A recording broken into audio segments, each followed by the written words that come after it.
Ladies and gentlemen, the Newton Nomadic Theater presents Story Slam.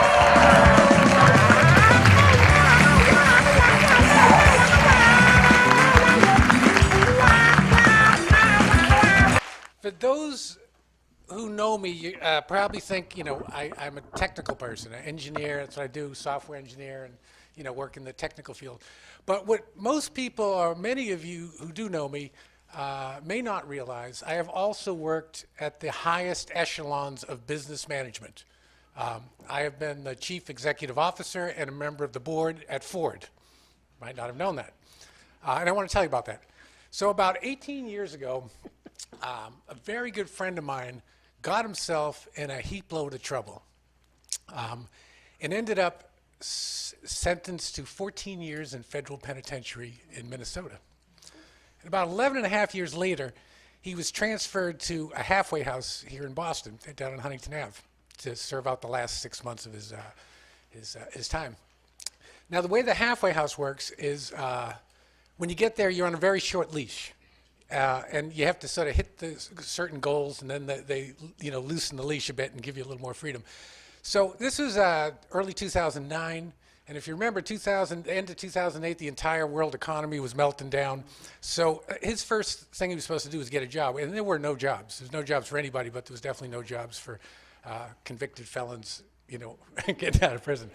So after about a week on the phone, and I was trying to, line something up, getting nowhere. A friend of mine called up, and he's my friend John. And he said, what about? He goes, I got stuff to do around my house, like some household stuff. What about if all of our friends we get together and we get Rich to be like our handyman, and we hire him as a handyman? And I said, John, that's a great idea, but I don't think there's any way in hell that the Bureau of Prisons is going to allow this, because it's just like too easy to scam them, And I said, but I'm going down there today. I'll tell him.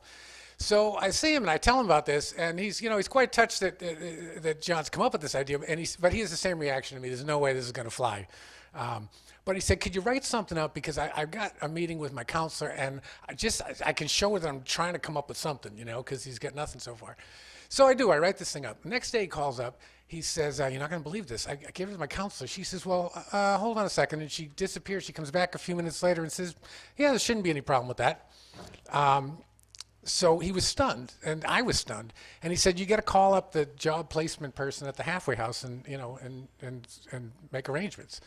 So at this point, I started to get worried. And I'm thinking like two things. One is, I got to make sure that the halfway house realizes exactly what this is, because I'm messing now with the federal government and the Bureau of Prisons, and I don't want to be any confusion here.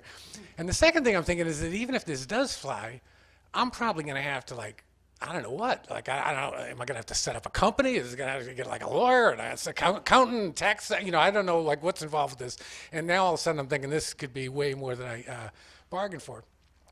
So I call up, I get the guy on the phone, and I explain, look, I just want to be clear, there is no company, there is no job, this is just his friends, and we're just getting together to hire him to do work. And he goes, no, I get all that, and that's fine.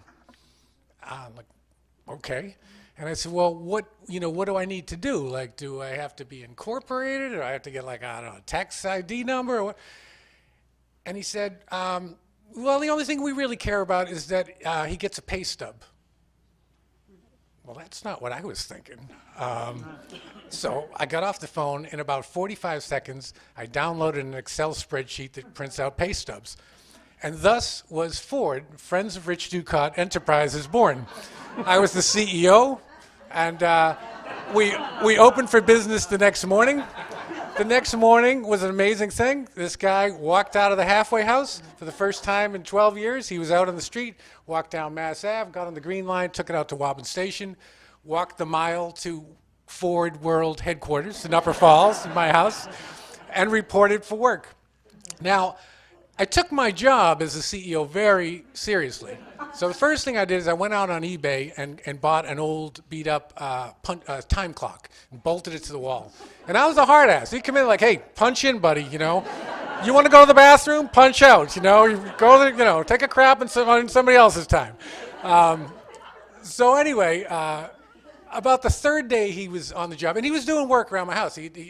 All of our friends ended up using him. But the third day, it was a sunny day, And he shows up in the morning, and I said, and Rich, I want to talk to you. And all of a sudden he gets a little, a little nervous. And I said, I've been thinking that, I'm worried about morale issues here. And I think today we're going to devote to team building exercises. He's like looking really confused. I said, go get the canoe, and we're going to put it on the car. We're going canoeing on the river. So we take the canoe down the Charles River, and because now the thing about this is, it was, when he checked out in the morning, he had to, he had to check out. He had like X amount of time to get to the job, and then he had to call in. At the end of the day, he had to call in, before he went back. But from the time he got there till the time he left, he was totally under my authority. Like they had the halfway house had nothing. So I was doing these things. So anyway, we go down to the river canoeing, and I had I had this all worked out. I had a little speech, Think about a canoe, Rich. You have to understand it's two people working in tandem. You paddle against each other. You don't go anywhere, But anyway, we went on the river, for the day. So it went. For the next 6 months, he did all kinds of work at all sorts of friends' houses. It turns out he had all these skills that I didn't know about. And he did carpentry and painting and this and that. And every Friday, he would come to the office, and I would get out my Excel spreadsheet, and I would print him a pay stub. And, that was all the man needed.